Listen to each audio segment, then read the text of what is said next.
Did you know that John Spilsbury, a mapmaker from England, developed jigsaw puzzles in the year 1760? And that today, there are puzzles ranging from one piece, the piece-less puzzle, up to 24,000 pieces, which is the world's largest puzzle? For 25 years, I have been working puzzles. I have done puzzles from 100 up to 2,500 pieces. Over the years, I have tried different ways to build puzzles and have developed my own strategy. The best strategy, I think, to build puzzles.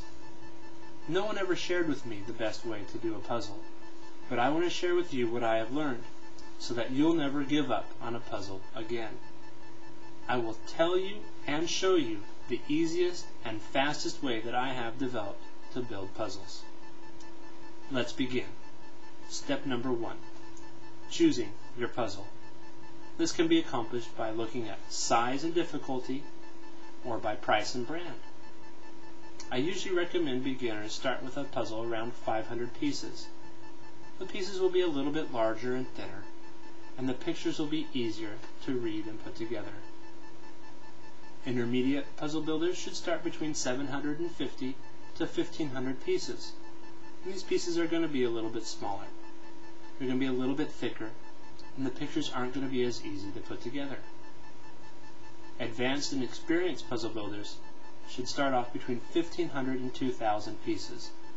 And these pieces are going to be probably the smallest. They're going to have a little bit thicker, and they're going to be different shapes. They're not going to be your traditional shapes that you would think of in a puzzle. For example, in this puzzle, you'll notice that the colors and shapes are all very similar. And this makes it harder to put the puzzle together piece by piece. As you do puzzles, you'll notice that for different brands, will have different quality pieces than others. On the lower end, or the lower cost puzzles, the pieces will be a little bit thinner. When they're cut, you'll notice that they fall apart or aren't staying together as well.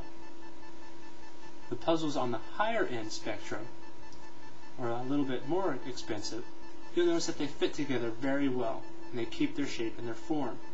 And generally they're a little bit thicker or a little bit more durable.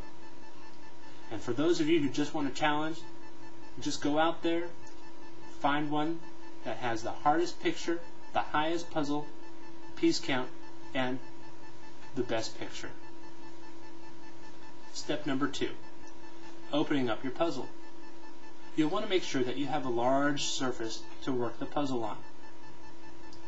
When you are opening up your puzzle, make sure that you cut in between the box lid and the bottom of the box. You don't want to cut through the bottom of your box and then have no way to store the puzzle after you're done working it. Once you've cut open your box, you're going to want to dump out the pieces right onto your working surface. Step number 3. Organizing the pieces. Have your lid right next to you. And as you look at your pile of pieces, start to spread them out and start turning them over so that you can see the picture of the puzzle. I recommend making the first pile of your border pieces. And these are generally the pieces that have one flat edge.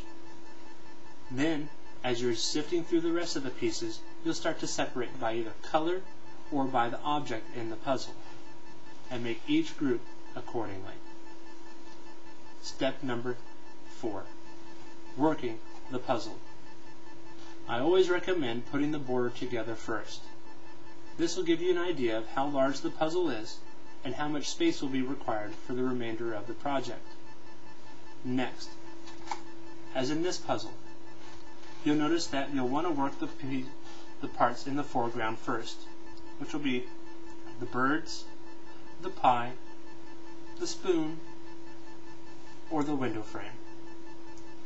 Next, you'll want to work things in the background, such as the stove, or the window shade, the picture hanging on the back of the wall, the flag of the United States of America. Lastly, you'll want to work all the solid colors, such as the white curtains and the snow, the wall, or the flooring in the background.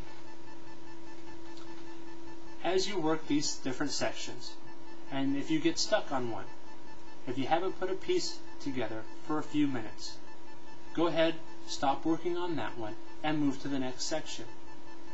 Generally, as you retrain your eyes and start looking for a different set of pieces, you'll start to notice the pieces that you were looking for before.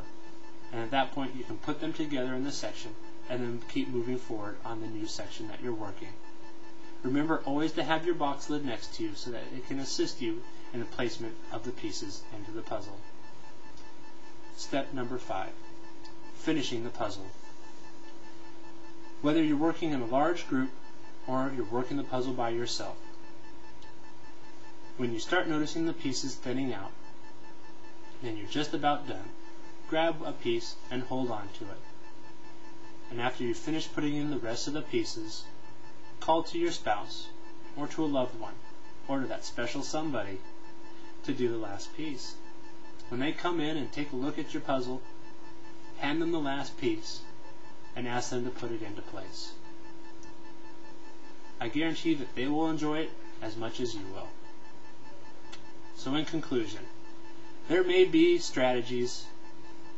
many strategies to building puzzles, but they all take longer than mine and drag out the fun and the thrill of building a puzzle.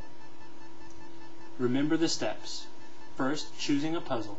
Second, dumping out the pieces. Third, turning over and organizing the pieces into groups. Fourth, building the puzzle by sections for a set period of time with help from the lid. And fifth, finish the puzzle by letting your spouse, a loved one, or that special somebody do the last piece. Practicing these steps again and again to gain mastery of puzzle building.